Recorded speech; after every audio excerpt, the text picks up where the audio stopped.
All right. Happy thoughts. Happy thoughts. We've all moved on past Diablo 4. We're gonna be positive about Blizzard.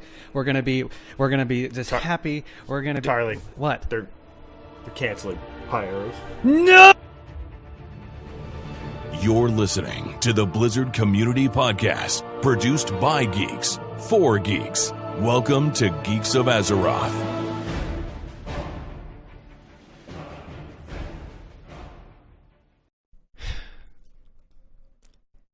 Hello, and welcome to episode 189 of Geeks of Activision. My name's Tarly, and with me, as always, I've got Britza. Hey. Ho, ho, ho. And we've got Icarus. Hello. Oh, man. So, what a week. What a week. There's a lot to talk about. Lots more drama, of course. We'll get to that towards the end of the show. But let's start the week off talking about, like what we always do, what we've been up to. Britza? Yeah. Well, How's it been? contrary to everything else, I've been having fun in Diablo and WoW, believe it or not. Diablo is Diablo. I sound like just mentioning those games is tough, but no, actually, I've been really enjoying just playing my Barbarian casually, as I do every single game, and just rolling with that. But also, WoW, I kind of dipped back in. Now I'm properly back from holiday and did some... Really, I'm doing PvP. I'll be honest, the new Warfront does bore me. I'm going to be honest with it. I'm not really into the Darkshore Warfront, but really enjoying PvP at the moment. So, and it's funny because Alliance is either shite or incredibly OP. Like, literally, I did three... There is no in between. So I was doing the PvP Brawl because I really wanted to see what was in the Gladiator cache that you get for the quest. And I thought, brilliant. You know, it's another way for me to gear. I'm not particularly high level because, again, I'm a casual player. Can't wait to see what this is. Played 3 Arathi Basins where we put up a bit of a fight, but we basically got curb stomped. It ended with 5 caps for the Horde every single time. And then on the 4th one, I went, right, this is it. This was today. I went, okay, one more, and then I'm going to call it. And we 5 capped them in about 3.5 minutes. And I didn't know what to expect. I just thought, brilliant, I'm now PvP Pro. My chance at eSports is coming. Got the cash, and it was an eye level 340 piece that was trying to replace an eye level 375. So, yeah, that was that. But, you know, RNG is what it is. So I'm happy-ish. But no, actually, genuinely having a good time. Sort of pandering about. That's good. What a... As long as you're happy, then I'm happy, Yeah. Britza. Ash, welcome. Thank you for joining us, and thank you for listening to us on Spotify. We appreciate that. Welcome to the live show. Hey. Always fun. You get to help us out in 20 questions today. Icarus, what have you been up to? I actually started tanking Hero Gul'dir in on my Paladin. It's kind of interesting. He's super undergeared, so like it's like we're having to avoid some mechanics, so we're cheesing some things. Like Zul's fun. We get 2-shot in phase 2. Ooh. Ow. Yeah. So that's tonight's challenge. We got to figure out how to get past that. Yeah, but that's basically it. I've just been playing Horse a bunch. That's the name of my Paladin. And I myself been playing Overwatch, the per usual, and still... I put down Pokemon Let's Go after like the first week it came out. Now I'm kind of revisiting that with a different mindset. Like, okay, I realize this is a super casual game, not a whole lot of depth to it. Let's play it anyway, and it's been enjoyable. There's no real challenge to it at all, But you're having fun. That's the main thing. Exactly. It's like, this is a game I beat when I was in first grade. But still, it's fun. Good stuff. All right, let's roll into the news, and again, let's try to keep it positive until the very end. The holiday events have rolled out this week so far, and I've tested them out in Overwatch, and with the holiday events brought this big balance change to Overwatch, which nerfed, I say in quotes, nerfed Brigitte and Doomfist. I've definitely noticed it myself with Doomfist. Like, he he doesn't knock you around as much. You maintain control while he's uppercutting you and stuff, so it just doesn't feel as bad to play against him. And as far as Brigitte being nerfed, I think she's been significantly buffed, in fact. Last night, I not only had 2 of my best games as Brigitte, but 2 of my best games as a support in general. One game I had 48 eliminations with 81% kill participation. Nerf her. As Brigitte. Nerf her. and then the following game, I had 20,000 healing total. Out healing a Mercy by 5,000. Like, what the hell's going on? So, I think Brigitte's still in a pretty good place if you know how to play her. Jeez. Let's not leave out the Bastion change that they have. They increased his ammo on his recon form, and then they also reduced his spray when he's in siege form or sentry. Yeah. So you can kind of snipe with Bastion a little bit. Yeah, I think that we're gonna see a lot more pirate ships come back on payload maps now. Mm-hmm. Yep. Yay. It does seem like goats is less of a thing though now, so that's good. It's not just we're not seeing at least at my level, I'm not seeing three tanks, 3 healers now. That seems to be less of a option, which is good, because people are playing Brigitte more as a healer than they are as a off tank. So I was beginning to like that because she does less damage. She's not as viable to just be like leading the charge, but she's more like a happy little paladin just staying in the middle of the team, bashing everybody to full health. So good stuff. Sweet. Let us know what you guys think if you've played Overwatch at all this week. And of course, Maze Yeti Hunt. Fun still. And I still can't get that Grumpus skin for Junkrat. Or Krampus or whatever it's called. It's great. Evil Santa, basically. Okay, well, let's move on to some real news. There was a Q&A, actually, before the Q&A, Blizzard, man, they're getting their timing all right. Or, right. All wrong. No. No, they are not getting their timing all right. So, in the midst of a ton of controversy happening at Blizzard, patch 8.1 comes out, and it seems devoid of content. They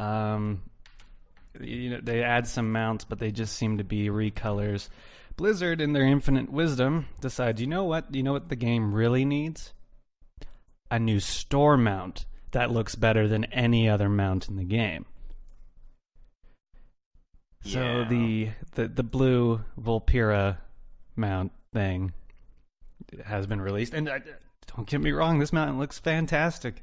It looks super cool. Why doesn't Blizzard invest the art into mounts you can earn? That's the controversy around this. Well, I guess you can earn it because you can go to WoW token and do that, so you can earn it. But I think there's definitely a spotlight on this mount because it is behind a paywall, effectively. People are like throwing up parallels to Warlords of Draenor now at this point, because if you recall back between 6.0 and 6.1, the majority of the rep mounts and earnable mounts in that game were just recolored boars. And then they released the Flying Sky Reaver in 6.1 to the store, which should have been definitely should have been a rep mount. So this seems very reminiscent of that. Among other things from Warlords of Draenor. It's a beautiful mount, though. Like, I agree with you. It's stunning. It's great. It's really stunning. Some people commented that the wings look a bit tacky because it sprouts wings when you go to flying zone. Well, adding any wings to a land mammal, yeah, it's probably going to look weird. Well, no, because the griffin Well, griffin doesn't really work because that's like the head of an eagle. But like the chimera and stuff like that still looks nice, and that's just like a line with wings. It kind of looks like they copy and pasted the wings from the celestial steed, threw new skin over, and just like glued it on.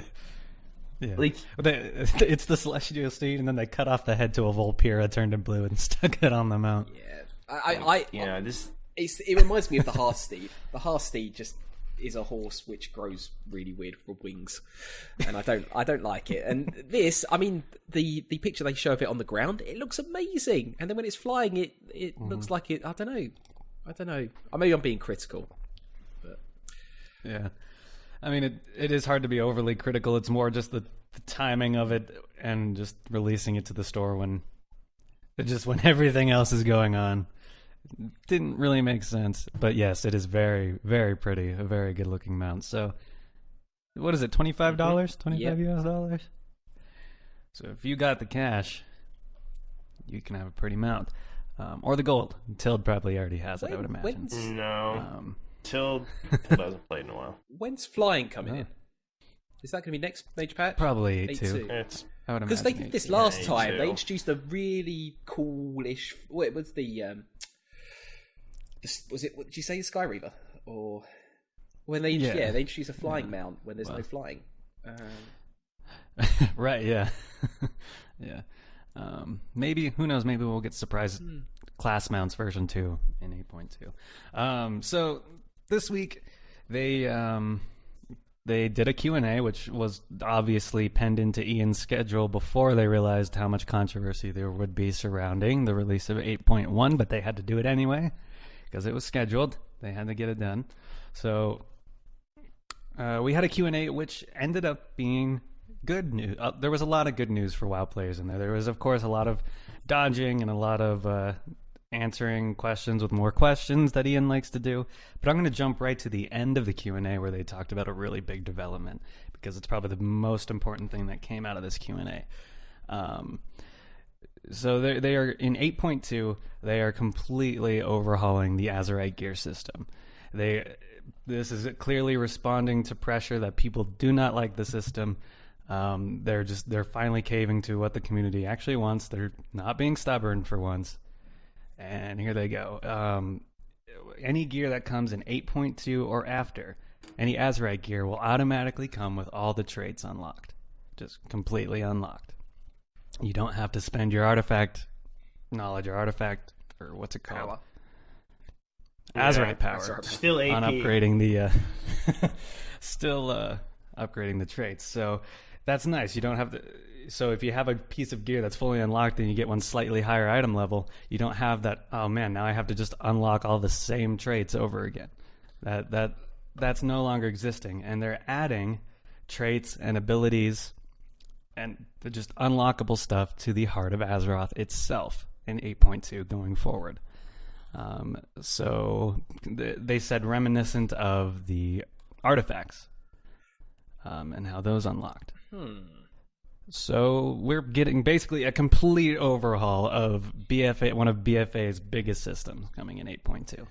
So with my existing Azerite gear, is the choice gone? So rather than picking between them, I get everything, or is it a case of there's just one linear tree now that you get?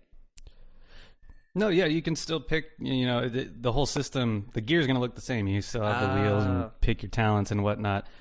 It's just you don't have to grind AP to unlock the different tiers. They're just all unlocked. Now you grind AP. Yeah, the moment you get the gear. You no longer have to unlock your cookie cutter talents.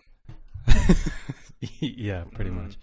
I don't know. I think this is decent. I want to see what actually gets added to the necklace now. How they can make that a unique experience for players going forward. But yeah, I think overall it's a good change for sure. Because the Azerite system is probably the biggest flaw of the expansion, in my opinion. So I think. Yeah, I don't know. What were you going to say, Chris? I was like, I hope they give us some sort of ability that goes along with the pendant, kind of like how we got the artifact ability. Mm-hmm. Just because, like, there's so many classes that feel like I feel like there should be one more button that does something cool. Because I feel like all the classes I play, I'm just spamming my 1 and 2 key, and then whatever button lights up, I just hit that. Yeah. What about you, Ritza? What do you think of the change? So I'm reading through it now. I like it. I think I'm more impressed by the reaction to feedback more than anything else. That's kind of taken me. I'm more impressed with that. But we'll wait and see. I don't know. I don't play WoW hardcore enough to have been really affected by the Azerite power system. It hasn't held me back, and I haven't hit that ceiling yet. So, but it'd be interesting to see what traits they put into the, as you say, into the necklace. As long as they don't take all these ones they were designing for the future Azerite gear and go, oh yeah, we'll just stick those into the necklace now. So as long as Azerite gear doesn't get stale now, that's what I'd like to see. But yeah, more choice, always a cool thing. Like it. Another thing that came out of this Q&A was basically Ian addressed kind of how disorganized the team has been this expansion, how they keep making changes and not announcing it, releasing stuff that's unfinished or releasing stuff that's not put in the patch notes.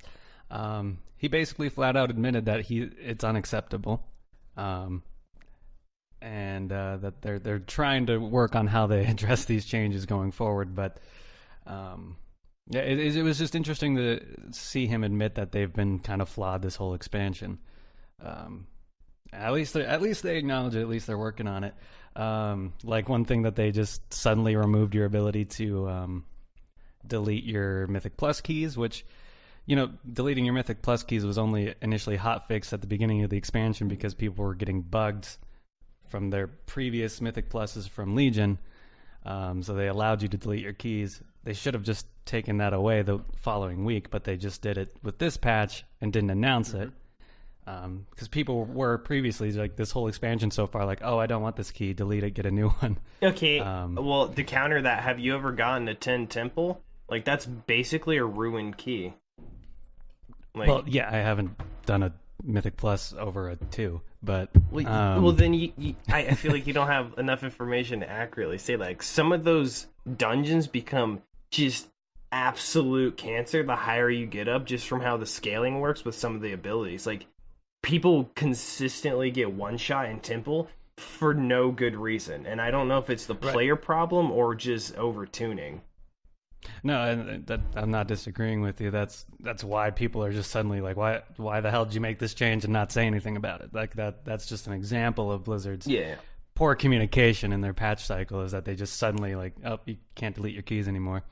But then he had to come out and address in the Q&A and say, okay, yes, that was a miscommunication, but we're also at the same time working on rebalancing Mythic Plus dungeons, specifically trash mobs in Mythic Plus dungeons, Temple being one specifically, that they know is unbalanced.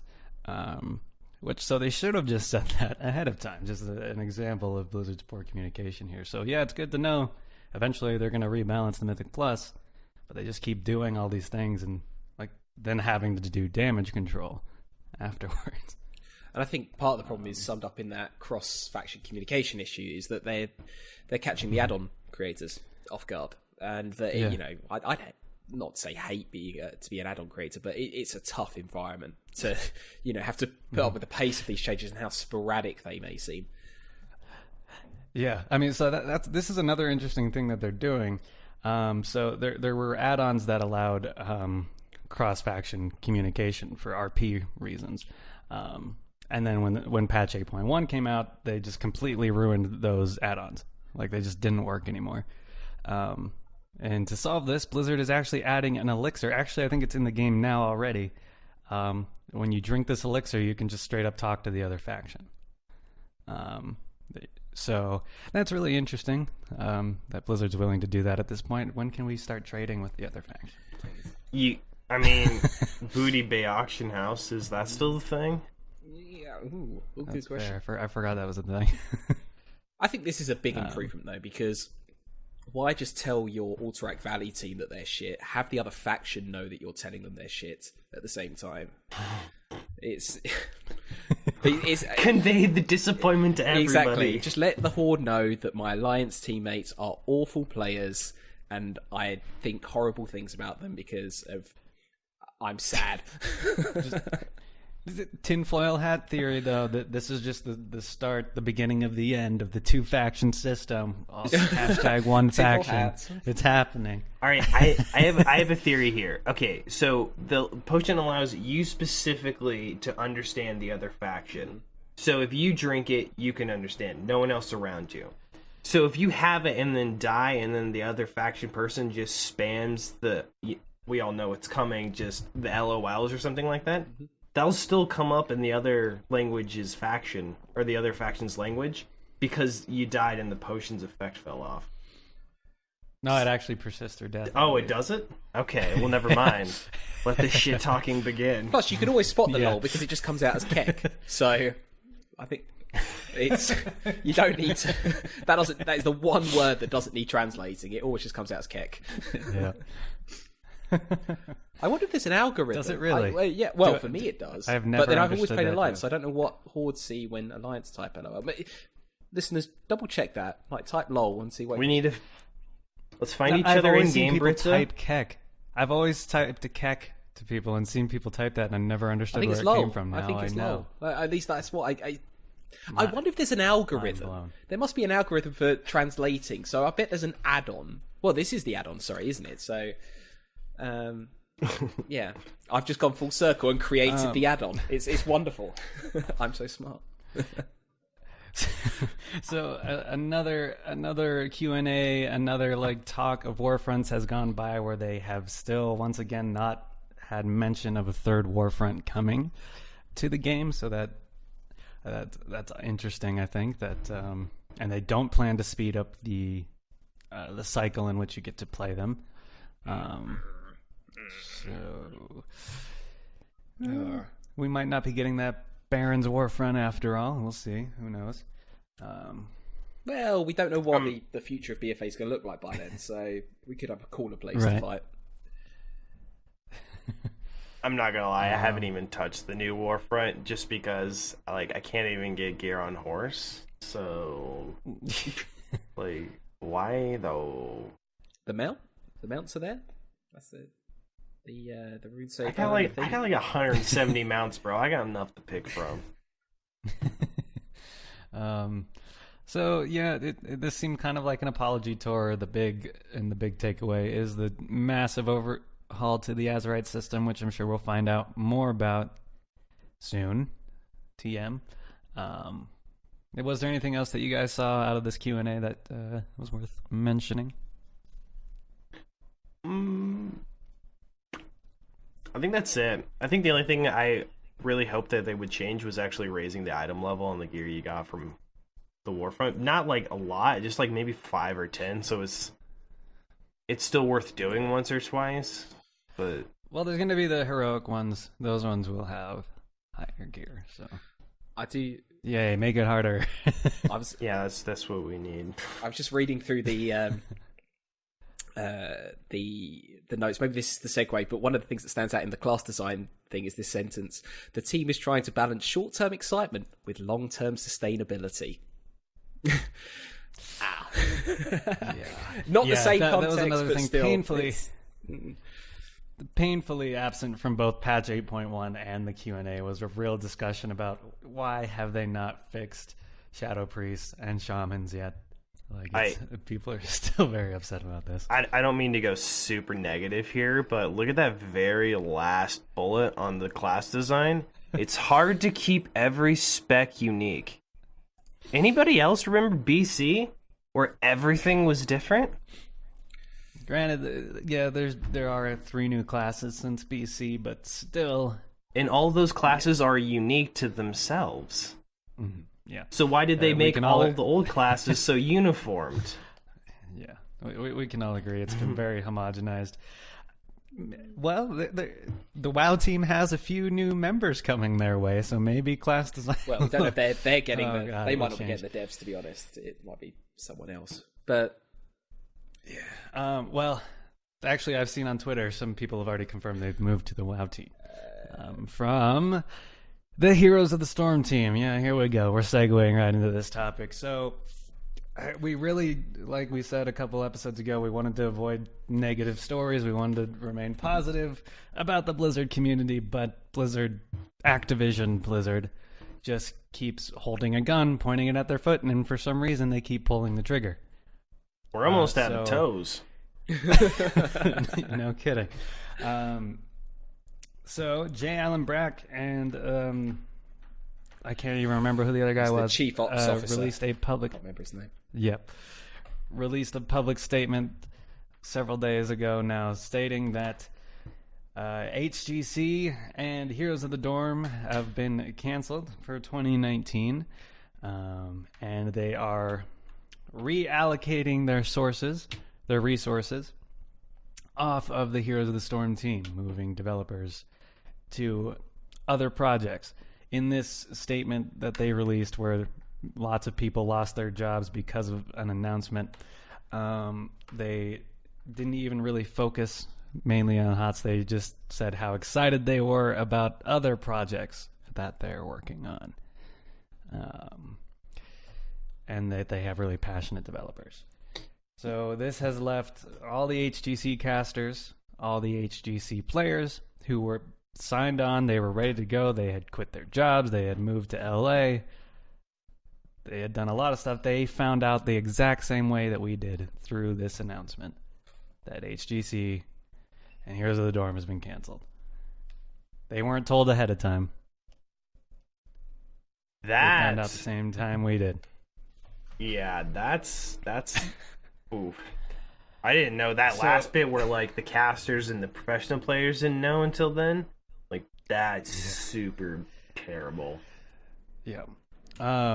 So I mean, let's try to think of what's going on here reasonably, not jump to terrible conclusions. Let's look at what HOTS' lifespan here. HOTS was announced in 2013, and has been worked on for much longer than that.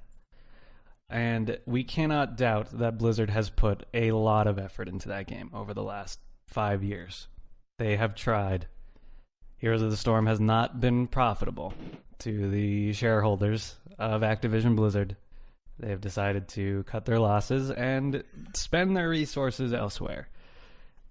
But this is a really big blow to the Blizzard community as a whole, especially coming right after the whole Diablo Immortal fiasco. It just leaves the whole communities in a weird place. Like, if you've read the Heroes of the Storm subreddit at all this last week, you're seeing sentiments that I'm finding it hard to disagree with, that Blizzard is losing fans. Like, this is just such a disservice that even if you want to play their games, how can you support this company that is just actively being toxic towards its player base? I guess like the only reasonable thing for us players to do is cancel our WoW subscriptions and just not like I know this is hard to say, but the only way for us to show them and their stakeholders is like, hey, we don't like what you're doing. You're not getting any more of our money. Let's go play Hello Kitty Island Adventure. At least we'll have fun there. Yes. Like, yeah. Like this had me thinking. Like, I was excited for Warcraft 3 Remastered, and now I don't even want to buy that game because I just can't. I don't want to give Blizzard another dime of my money right now. Or I shouldn't even say Blizzard, Activision. Because let's be real here.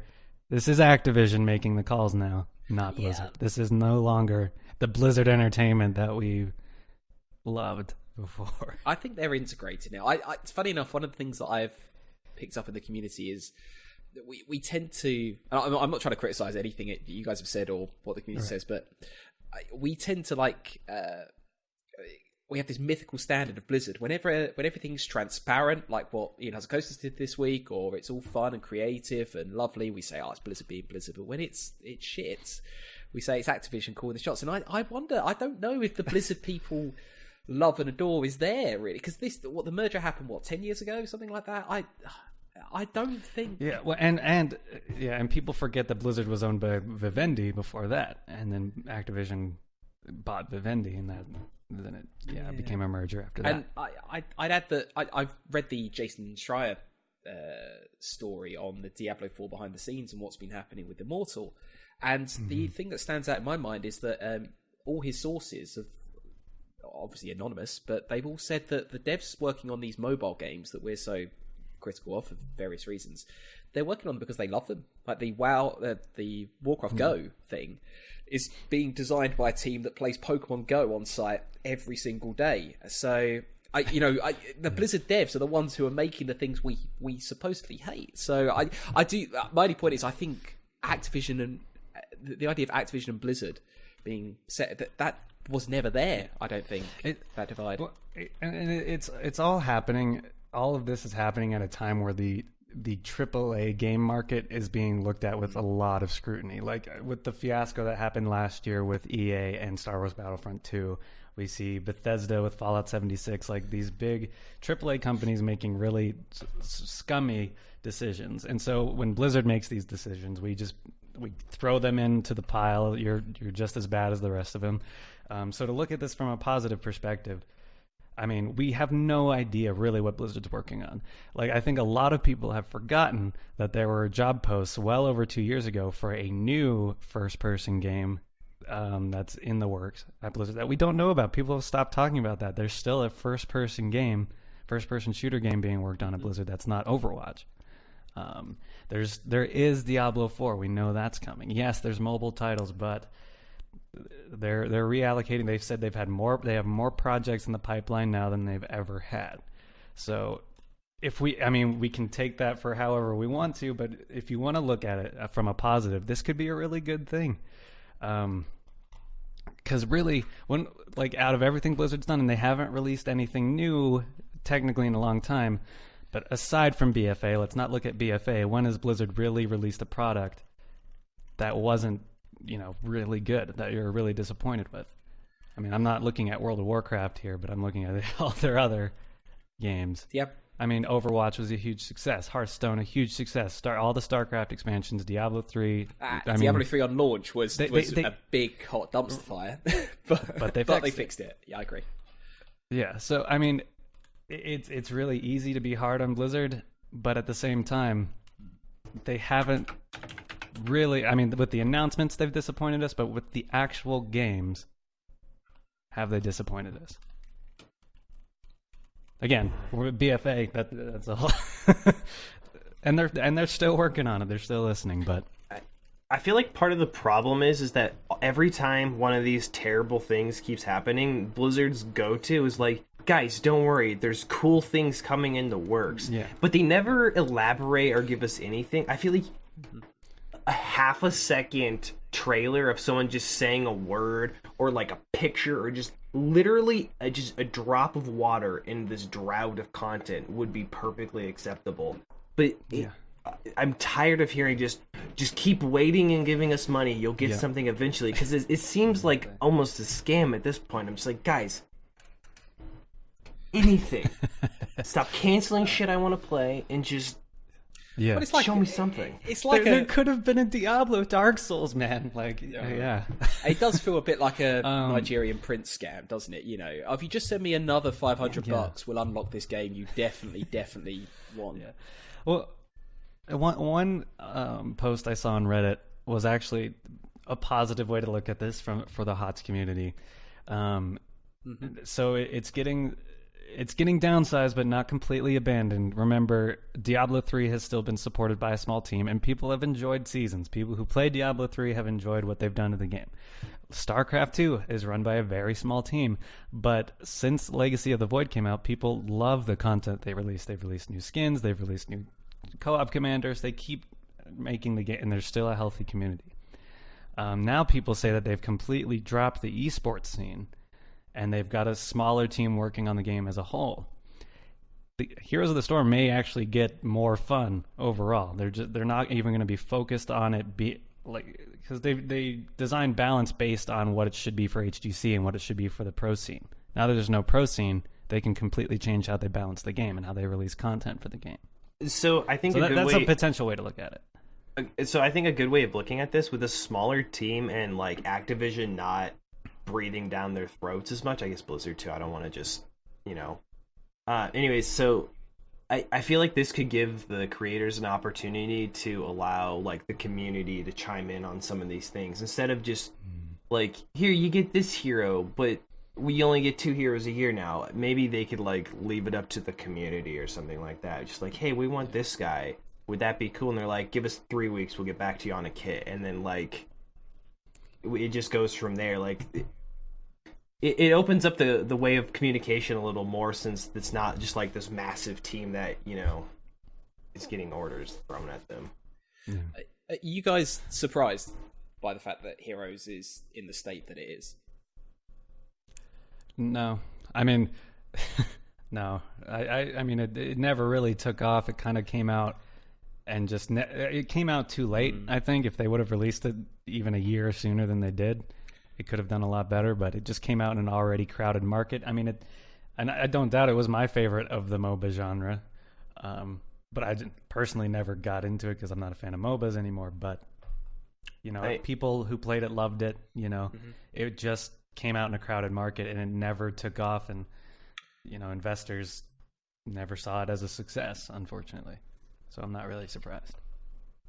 I think what happened is just there was too many similar alternatives to Heroes of the Storm, and people didn't understand that it was meant to be a brawler, which is slightly different from a MOBA.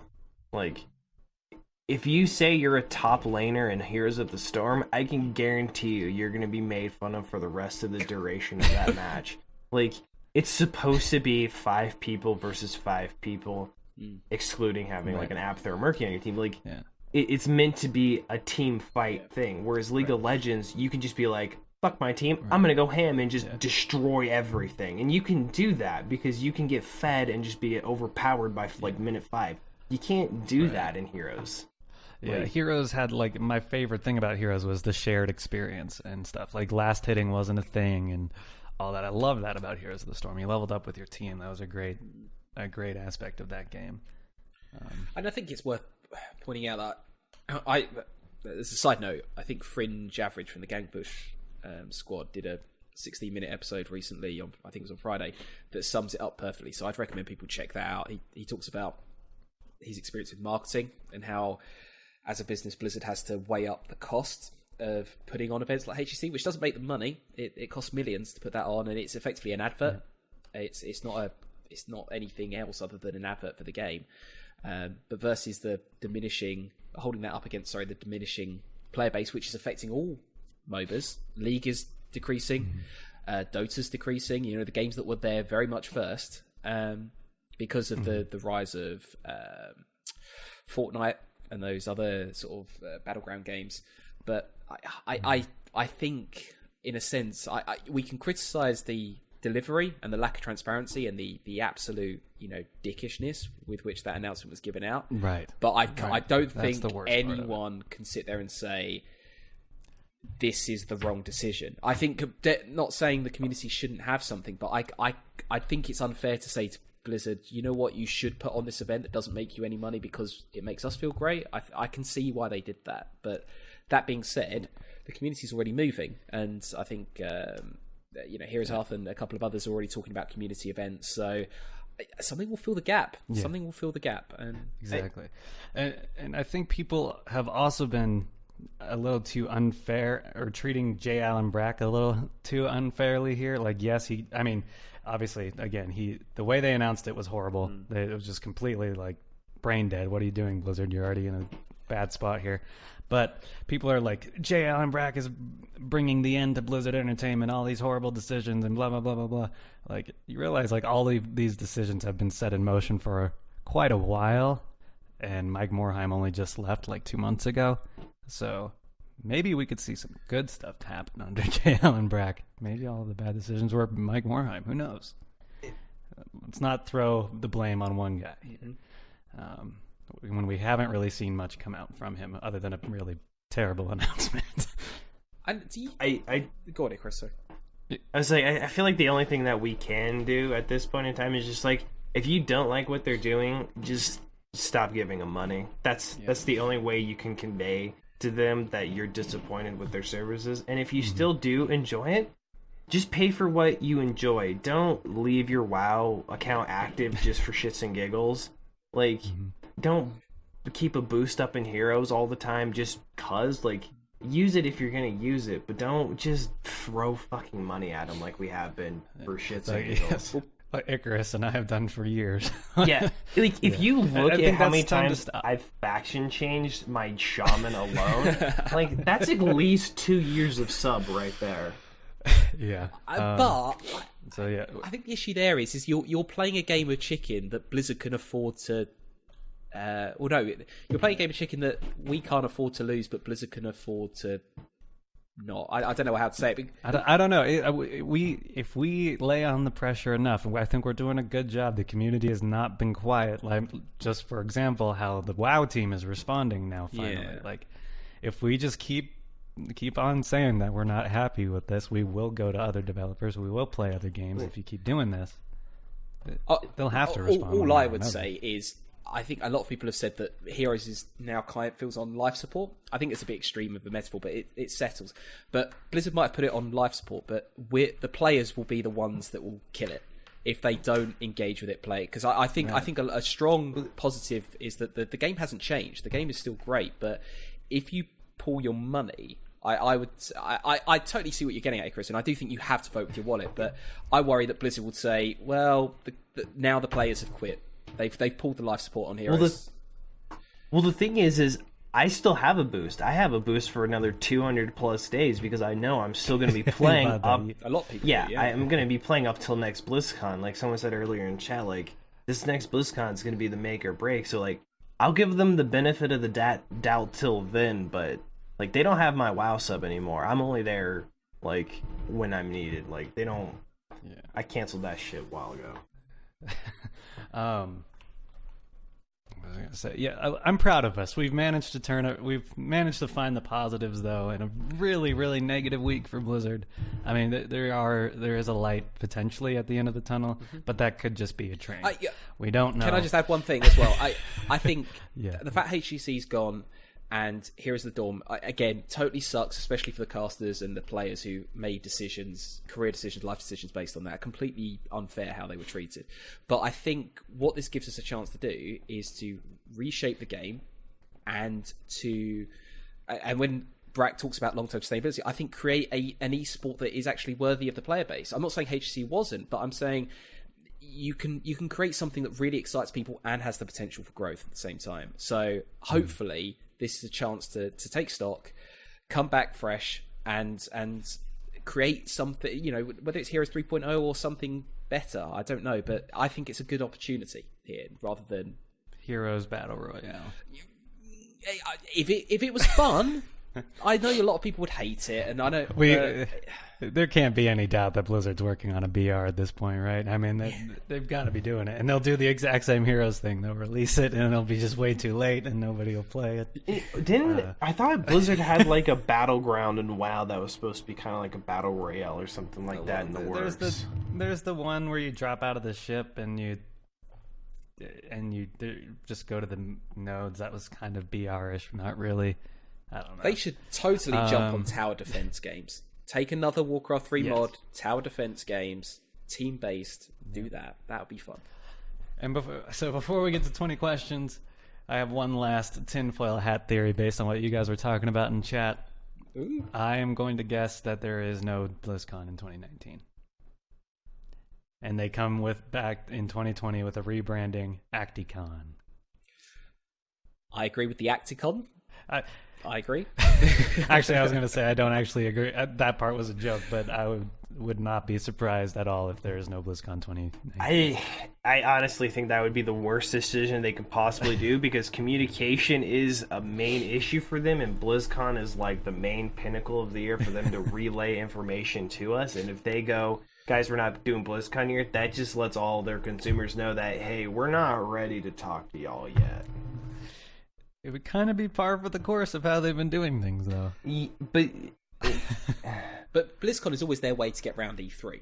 It's always their way, and this is why I think your point on Acticon is. I think you type in Blizzard.com right now. The first game that pops up at the top, Call of Duty.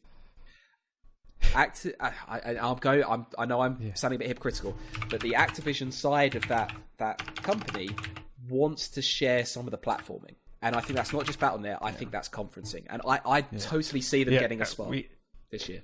We even saw the start of that this year when the lead dev from Bungie was there at BlizzCon talking on the show floor about Destiny. Yeah. So why wouldn't you? That could be the start of the expansion. Now that I think about it, I could definitely be wrong here because Blizzard has stated multiple times now that their new Diablo project will be announced in 2019. So I highly doubt they're going to announce their brand new Diablo game anywhere other than BlizzCon, right? I think so, but I think you've got a point. I think you're. But they canceled it in 2012. Like they have canceled BlizzCon before. Yeah, but it's just. it would be a death sentence at this point. They have to convey information. It's just I don't feasibly see Close it. the door and lock it. If they can't see us, they can't complain. Yeah, I mean, yeah, it's like you guys said in chat, like BlizzCon 2019, if it happens, is going to be make or break for Blizzard. Like, you know that they are going to be facing tough questions next year. Guarantee there's going to be a souped up security. Yeah, but I think the thing you've got a point with, Tyler, is I think they are going to be so nervous about BlizzCon because you know they walked out on the stage, and it wasn't just Diablo, it was all the games. They walked out confidently thinking this is the easiest show on earth for us, and it was the hardest show by a long mile. So to quote Zenyatta real quick, overconfidence is a flimsy shield. Exactly. But who knows? They could blow us away. They could come out and say, new WoW expansion, here's the FPS we've been talking about, here's 2 mobile games, here's Diablo 4, and the usual Hearthstone expansion, things like that. And they could totally blow everything out the water in a good way. Yeah. All right, I also agree that's a bad idea. That is oversaturating content. They could have... See, if they do that and release like 10 things at BlizzCon, everyone was just like, why the fuck didn't you release that last year? Well, right. Diablo 4 wasn't ready. They didn't have a working demo. Until they got the demos, they never talk about it. I don't think they'll announce their mobile game at BlizzCon again. They announced Hearthstone at Gamescom, so okay. I think if they're going to announce a new mobile game next year, that'll probably be at like one of the more like open conventions. And are we sure? Sorry, all these. I guess touching on the whole Activision Blizzard divide, are all these projects that Blizzard is talking about Blizzard projects, or are they more sort of Activision also style projects? We assume they're Blizzard projects because it's directly J. Allen Brack who keeps mentioning them, and so he's in charge at Blizzard Studios, and at least at the Blizzard campus, they're not working on Activision titles. Remember, Activision is still a publisher that has developers underneath them, where Blizzard is a publisher and the game studio. Yep. So there's still that difference there. So I'm just realizing what time it is. We're going to have to wrap up this conversation and get into... So any final remarks on the state of Heroes of the Storm or Blizzard in general? I'm good. Yeah, stick with it, people. Come on, we're better than this for now. Yeah, all I can say is I still like Overwatch. Jeff Kaplan is still Papa Jeff. I'm still really happy with the Overwatch team, so at least they're not disappointing me yet. Do you think Kaplan's going to do his Christmas log video again? I hope so. What was that, 18 hours or something stupid like that? 10 hours? I hope he announces Hero 30 while doing the Christmas log. That'd be great. All right. Yes. It's where's my sounders? I'm always prepared for this. No, it's time for Blizzard 20 questions. Geeks of Azeroth, the moment has arrived. Have you studied the lore? Studied the lore? I am the lore! It's time for Blizzard 20 questions. All right, it's time for 20 questions. I've got the answer this time. You guys got the question. Hey, Siri, set a timer for 10 minutes. Okay, 10 minutes and counting. Let the questioning begin. Woohoo! All right, let's do the most common first question. Is this Warcraft? Do you want to rephrase that question? Is this Warcraft? Was the question that's asked. Can this be found in the Warcraft universe? Yes. See, my first question was going to be, is this from a game that's currently in maintenance mode? Because now that's... the answers to that have doubled. Well, I mean, that would count. Oh, yes, I guess, yes. Is it a person? No, it's not a person. Define person. A human? It has Not a emotions, not a person. feelings, a sense of hope and joy for the future. So none of the above, development. So it's not a character, is that what we're saying? Yeah, it's not a person. So, is it a place? Not a place. Then it must be an item. Is it? No. Well, you can ask that. If not, it'll answer my question invertedly. Is it an item, So, yeah. Charlie? Yeah, it's an item. Ooh.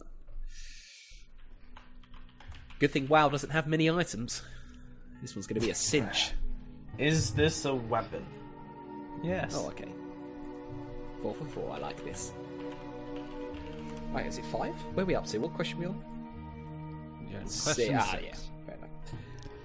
Okay. Well, Looks like I picked an easy one, boys. hold on. I think I got this. Does this weapon have a blade? Yes.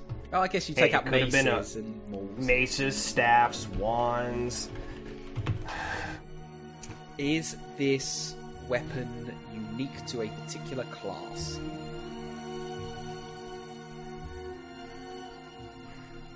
I think that's just a subtle way of saying, is I it don't know. artifact? Oh, I guess it could be Whirlwind Axe or something like that, I guess, as well. So yeah, is it unique to a class? I'm gonna give you that one because I don't know for sure. I think it is, but I think other classes can get it. I don't know. Okay. I don't know the answer to that one. Can I swap it and say, is this weapon of epic quality or higher? Yes. I think I just got it. Based off your little rant there. Let's just keep going with it. Is this No, weapon found Go on. in Wrath of the Lynch King or prior? No.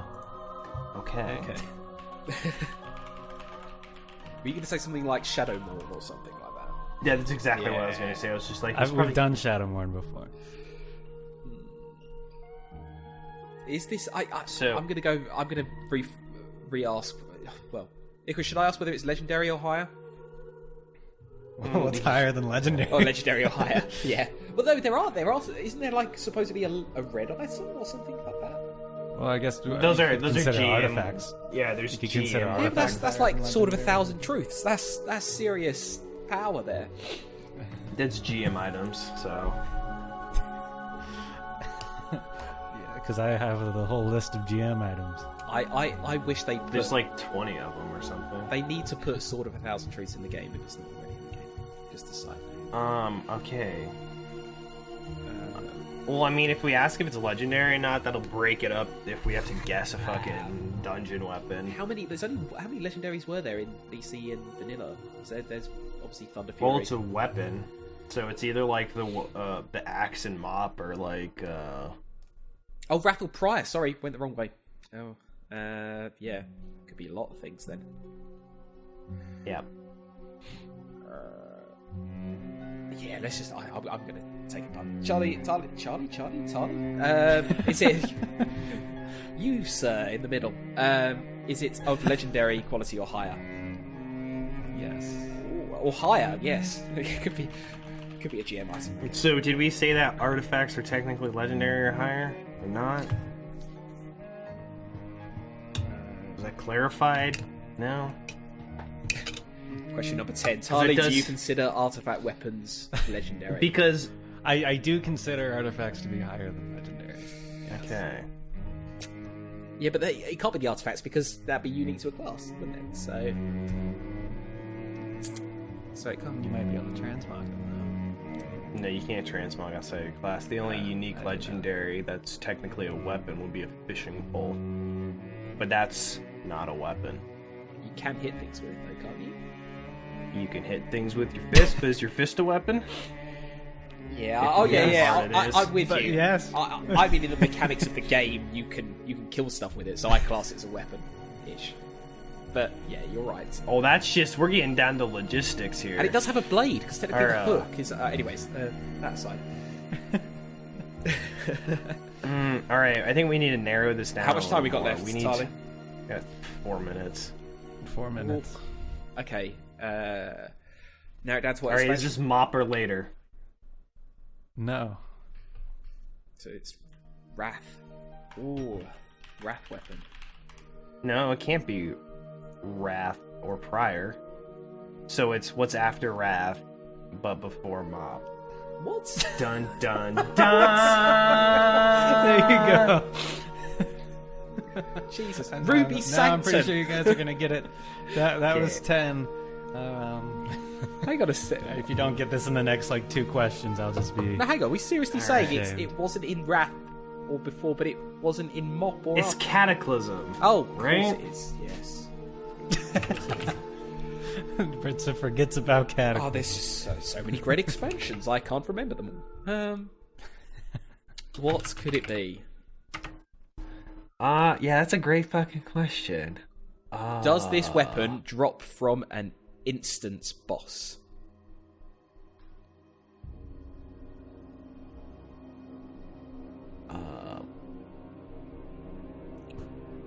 I hope you're looking confused because you don't know, rather than me not asking the question right. Technically, I'd say yes. But you'll dispute me when you know what it is. Technically, yes. I'm trying to think. Is it? Actually, no, it doesn't actually drop off a boss, so no.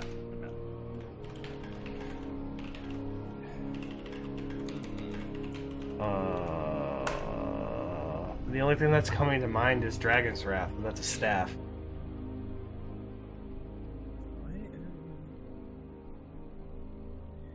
Then there's Ragnaros' hammer.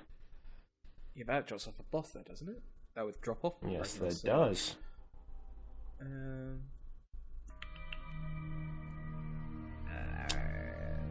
What? 2 minutes. But it's legendary. It's legendary. So how many legendary things are there in Kata? They can't. Legendary. Legendary in Kata. What the hell was legendary? That is a great fucking question.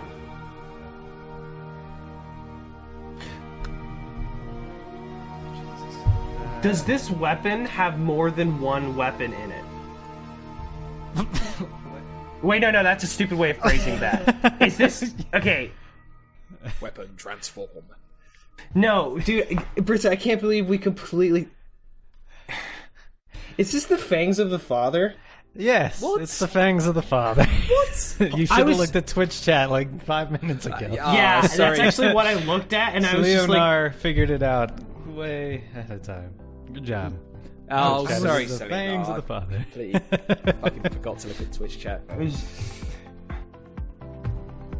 Good job. Yes, there were only 2 legendary weapons in Cataclysm. That was the staff from Firelands and the Fangs of the Father. I wasn't quite sure if they...